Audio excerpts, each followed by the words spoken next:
akan menjelaskan semiotika desain lukisan di depan lampu terbuka. Saya Faradita Diah Larasati dengan nomor NIM 1122080105. Dosen pengampu Ayub Hamdanu Budi Nurmana MS, SNMDS, Fakultas Studi Akademik Program S1 Desain Komunikasi Visual atau SDS. Indro Darsono Sweetjojono. Beliau merupakan pelukis legendaris di Indonesia yang diawali oleh Trisno Soemarjo. Sweetjojono dijuluki sebagai bapak seni rupa modern di Indonesia yang lahir pada Mei 1913 di Taran Timur, meninggal pada 25 Maret 1985 Jakarta, kebangsaan Indonesia. Salah satu seni lukis yang terkenal adalah lukisan di depan kelambu terbuka tahun 1939. Lukisan di depan kelambu terbuka. Berdasarkan hasil penelitian, dapat disimpulkan bahwa lukisan di depan kelambu terbuka menggambarkan jiwa nasionalisme sebagai pemberontak estetika Mooi Inde yang telah mapan dalam kultur kolonial feodal. Karya tersebut menunjukkan pergulatan pemikiran dalam suatu situasi sosial yang didominasi konsep estetika tertentu. Sweetjojono mampu merumuskan konsep seni yang berasal dari kejujuran dan kepekaan dalam melihat realitas sosial dan dikenal sebagai kerdo jiwa ketok. Untuk memahami dan menganalisis makna-makna yang terkandung dalam lukisan DDKT diperlukan seperangkat pendekatan dan teori. Pendekatan dan teori utama yang akan dipakai adalah ikonografi yang dirumuskan oleh Erwin Panofsky. Ikonografi merupakan cabang dari sejarah seni yang berhubungan dengan pokok bahasan atau makna dari karya seni. Untuk memperoleh tema atau konsep lukisan DDKT dibutuhkan konfirmasi sumber-sumber literal. Antara lain adalah buku biografi karya Mia Bustam yang berjudul Sweetjojono dan Aku. Buku ini merupakan catatan biografi Mia Bustam selama menjadi istri pertama dari S. Sweetjojono. Meskipun karya DDKT dibuat sebelum menikah, di dalam buku ini memuat kisah-kisah masa lalu dari Sweetjojono. Lukisan di depan kelambu terbuka karya Sweetjojono yang berangkat tahun 1939. Objek utamanya adalah sosok perempuan. Pada latar depan tampak sosok perempuan rambutnya terjuntai lepas dengan menggunakan kebaya bermotif bunga-bunga kecil berwarna cerah. Dibalut kain jarik berlatar warna hitam dengan motif batik terupal berwarna merah menyala di pinggir kain, terjuntai hingga batas mata kaki. Duduk dengan posisi gelisah dan tampak tak nyaman. Sebelah tangan tersandung pada bahu kursi dan tangan satunya lagi menunggu pada kursi kayu yang berwarna coklat, seperti sedang menyangga beban berat. Paduan warna cerah, kuning, merah, dan hijau dari kebaya yang dipakai tidak mampu menutupi kegalauan dan kelelahan yang memancar dari tatapan sepasang mata hitam milik perempuan itu. Corak bunga yang menghiasi kebaya juga tidak mampu memberi nuansa ceria dalam lukisan ini. Hal yang paling mencolok dari lukisan ini adalah wajah pucat dari perempuan itu. Tampak sepasang mata hitam yang menatap lurus ke depan. Tatapan matanya tampak lelah menanggung kepedihan dan kemarahan. Bibirnya pun terkatup rapat. Raut mukanya pucat. Di bagian atas kepala perempuan tersebut diisi dengan warna cerah merah menyala dalam goresan yang bebas lepas dan kuat cenderung liar. Di latar belakang terdapat kelambu atau jaring untuk nyamuk yang berbentuk tenda dipasangkan menutup bagian atas tempat tidur. Berenda putih yang sedang tersibak dengan pengait sepasang bunga berkelopak kecil berdaun hijau berpita merah memberikan impresi romantis. Tetapi muram dan sedih serta kesepian yang mencekam sewaktu kontras dengan penggambaran perempuan di latar depan yang terkesan dingin dan terkungkung rasa sepi. Dalam lukisan tersebut terdapat 4 buah tanda tangan dari pelukisnya SS01, keterangan tempat di Jakarta, dan berangkat tahun 1939. Warna-warna dalam lukisan ini tampak kuat dan kontras.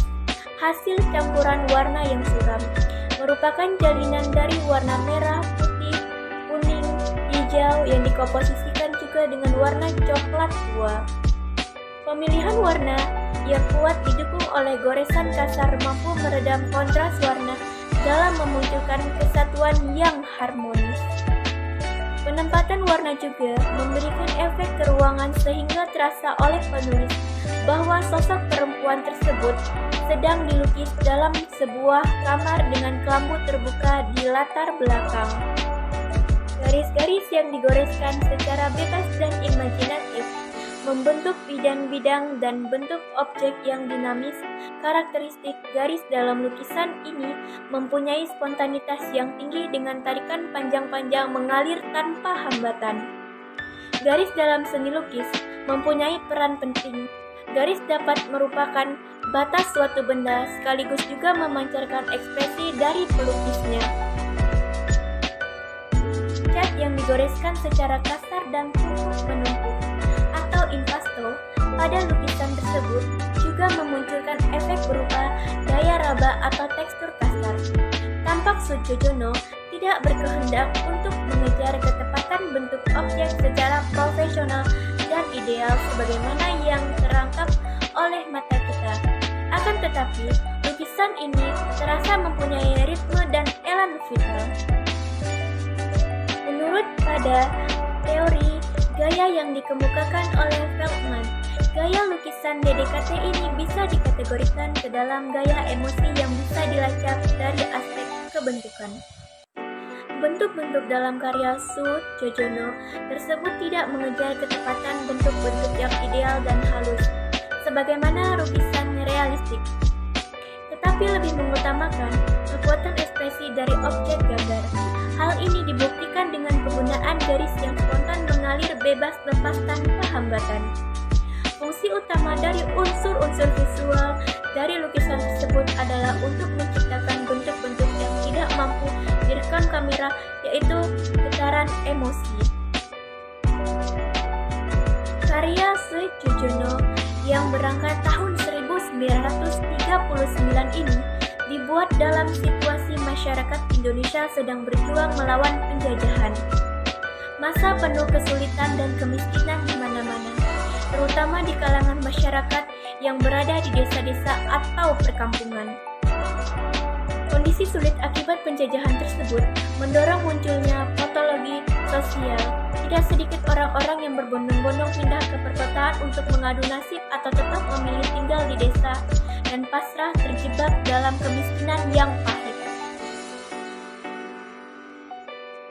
Menurut Mia Bustam, sosok perempuan yang berada dalam lukisan DDKT bernama Ati Hesti, seseorang yang lari ke Batavia dari rumahnya karena dijual atau dipaksa menikah dengan seorang haji di Cirebon. Ketidakberdayaan Ati Hesti membawanya untuk menjadi pelacur di daerah Pasar Senen yang membuatnya bertemu dan berkencan dengan Soetjojono. Dalam situasi yang sulit, pada dekade 1930-an juga ditandai dengan munculnya gairah terhadap zaman baru. Hal ini sebenarnya sudah dirintis dan terbangun sejak awal abad ke-20 di Hindia Belanda. Ditandai oleh munculnya pergerakan nasional yang dimotori oleh kelas menengah yang memperoleh pendidikan dari Belanda. Penjajahan Belanda yang mengakibatkan kemiskinan, penindasan, dan penderitaan batin bagi masyarakat telah mendorong sejumlah orang untuk bergerak mencari perspektif baru. Kaum nasionalis muncul dan berkembang dari berbagai bidang termasuk kebudayaan dan kesenian. Latar sosial seperti itulah yang turut memengaruhi Soetjojono untuk mengadakan pergerakan nasional dalam bidang seni lukis. Pada masa-masa sebelumnya, seni lukis Indonesia didominasi oleh karya-karya yang banyak terpengaruh oleh seni lukis dari Barat, terutama yang beraliran romantisme.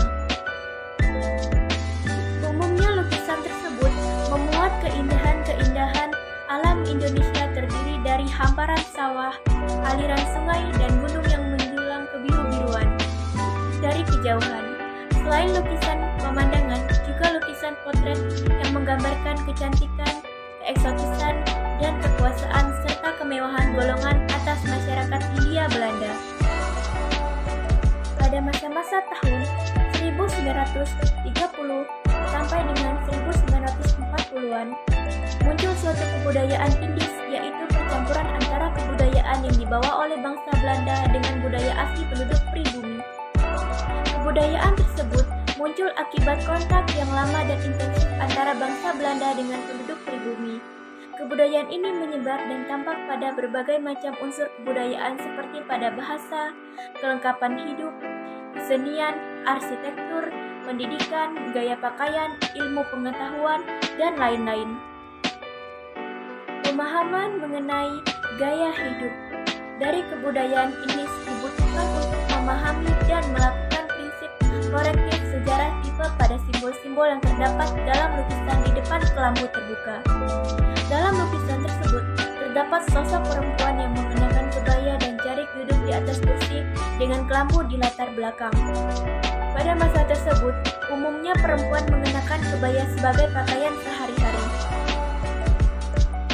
Kebudayaan ini juga terlihat pada perlengkapan rumah tangga seperti meja, kursi, dan almari, yang merupakan barang-barang dikenal oleh suku Jawa setelah orang Eropa datang di Nusantara. Kemudian golongan bangsawan dan priai mulai menggunakan peralatan rumah tangga tersebut yang kemudian disebut mobilier. Sementara itu, rakyat kebanyakan tetap menggunakan peralatan rumah tangga yang sederhana, misalnya tikar sebagai alas duduk.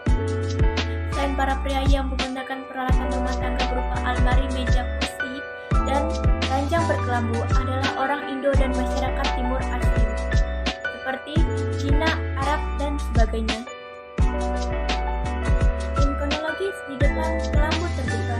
Pada tahap ini akan dilakukan pemaknaan terhadap karya di depan kelambu terbuka atau DDKT berdasarkan intuisi sintetik yang dipengaruhi oleh kondisi psikologi dan pandangan hidup dari penulis. Selain itu, digunakan prinsip korektif berupa gejala-gejala kultural. Selain itu juga akan digunakan teori simbol dari Suzanne Langer. Menurut Langer, simbol dibedakan menjadi dua jenis, yaitu simbol seni dan simbol di dalam seni. Simbol seni disebut juga dengan bentuk ekspresi sebagai ekspresi dari jalinan antara sensibilitas, emosi, perasaan, dan kognisi impresional yang merupakan ciri utama dari karya seni. Simbol seni dikatakan juga sebagai citra absolut atau tidak terbatas. Citra yang sebaliknya akan menjadi irasional karena secara harfiah tidak tergambarkan. Sementara yang dikatakan simbol di dalam seni adalah arti, perlambangan yang diutamakan pada karya-karya tersebut atau sebuah metafora, sebuah cerita dengan signifikasi harfiahnya yang jelas ataupun tersamar. Sarjono Kartodirjo menyebutkan bahwa di kalangan masyarakat Jawa tradisional dibedakan antara kaum elit dan orang kebanyakan. Golongan elit di seni terbagi atas bangsawan dan priai. Mereka yang tidak termasuk kedua golongan itu disebut wong cilik, termasuk di dalamnya kaum pedagang, perajin, tukang, dan lain sebagainya. Akan tetapi, seiring perkembangan zaman, pembagian kelas tersebut tidak berlaku mutlak dan muncul Humanis Novi atau orang-orang baru yang sudah memperoleh pendidikan sehingga mampu melakukan mobilitas vertikal dan menciptakan kelas menengah baru. Burhan menjelaskan dengan lebih mendetail struktur sosial masyarakat Hindia Belanda di Batavia pada tahun 1930 sampai dengan 1942, yaitu terdiri dari campuran dari penghuni asli dan pendatang. Lapisan yang pertama adalah lapisan atas atau elit dan priai. Sedangkan lapisan yang kedua adalah masyarakat kelas bawah. Pada kedua lapisan ini, pendatang-pendatang dari luar yang terpanggil oleh tuntutan ekonomi dan pendidikan meresap pada kelompok masyarakat itu.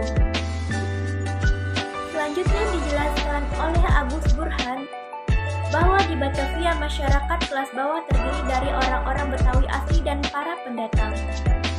Orang Betawi asli yang tinggal di kampung kebanyakan bekerja sebagai petani, perajin kecil atau tukang kereta sado.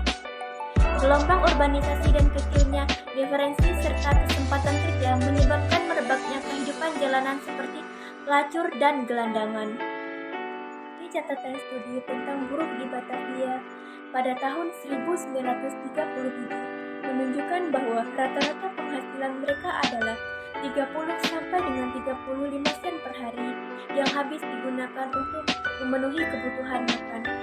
Pada masa itu, Soetjojono telah bekerja sebagai pengajar di Art Uni School dengan gaji 35 gulden sebulan sehingga mampu menghidupi dirinya dengan cukup layak. Dia bisa dimasukkan ke dalam golongan masyarakat dengan status sosial priai kecil, yaitu kelompok masyarakat terdidik yang mempunyai keahlian spesifik dan bisa menempati posisi sebagai guru. Pada awal abad ke-20 juga ditandai dengan munculnya semangat sivilitas yang masih embrional dan mulai menemukan bentuknya di akhir tahun 1930-an. Semangat tersebut adalah keinginan yang menggelora dari kelompok terdidik masyarakat pribumi untuk merumuskan pergerakan yang bertirikan nasionalisme untuk membebaskan diri dari penjajahan. Kelompok sosial terdidik ini umumnya berasal dari golongan priai. Soetjojono pada masa Perserikatan dan masa Jepang berusaha merumuskan seni lukis Indonesia baru seperti yang sangat kuat disuarakan lewat tulisan-tulisan dan karyanya.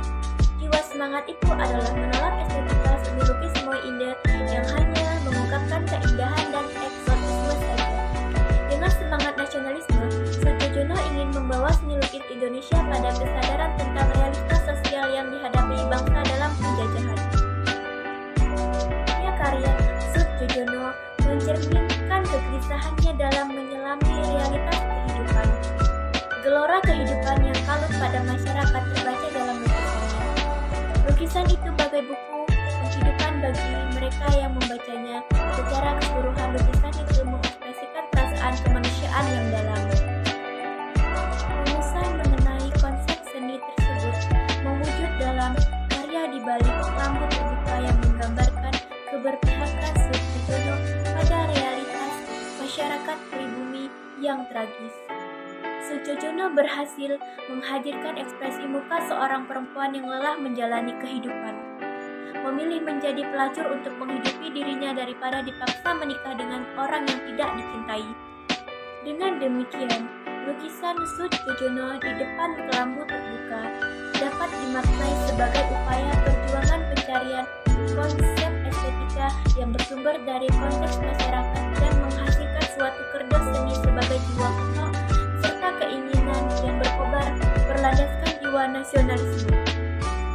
Pencapaian Soetjojono tersebut membuatnya layak disebut sebagai Bapak Seni Lukis Indonesia. Melalui kajian ikonografi bisa memperoleh pemahaman terhadap artefak karya seni lukis di depan kelambu terbuka atau DDKT, baik pada aspek tekstual, kontekstual maupun pemaknaan yang lebih subtle. Selain itu, juga memberikan pemahaman bahwa karya seni mampu mengungkapkan fakta-fakta sosial dan mental suatu zaman dengan menggunakan konstruksi pengetahuan yang saling berkait dan mendukung. Dalam kajian ini, telaah terhadap karya seni lukis Soetjojono memperoleh ikatan dengan konteks melalui analisis pada gaya hidup. Dari analisis formal juga diperoleh simpulan bahwa lukisan karya Soetjojono mempunyai gaya lukisan formal dan ekspresionisme, tetapi mempunyai kekuatan dan perbedaan dengan karya-karya seniman dari Barat karena mampu menghadirkan jiwa zaman masyarakat Hindia Belanda pada masa itu yang berada dalam kondisi penuh penderitaan akibat penjajahan sekaligus juga gejolak nasionalisme untuk mencari suatu konsepsi dan atau corak seni lukis yang baru. San DDKT adalah karya seni yang di dalamnya tidak saja memuat bukti-bukti visual hasil pencapaian Soetjojono, tetapi juga menunjukkan pergulatan pemikiran dalam suatu situasi sosial yang didominasi konsep estetika tertentu. Sujojono mampu merumuskan konsep seni yang berasal dari kejujuran dan kepekaan dalam melihat realitas sosial dan dikenal dengan kerdo jiwa petok.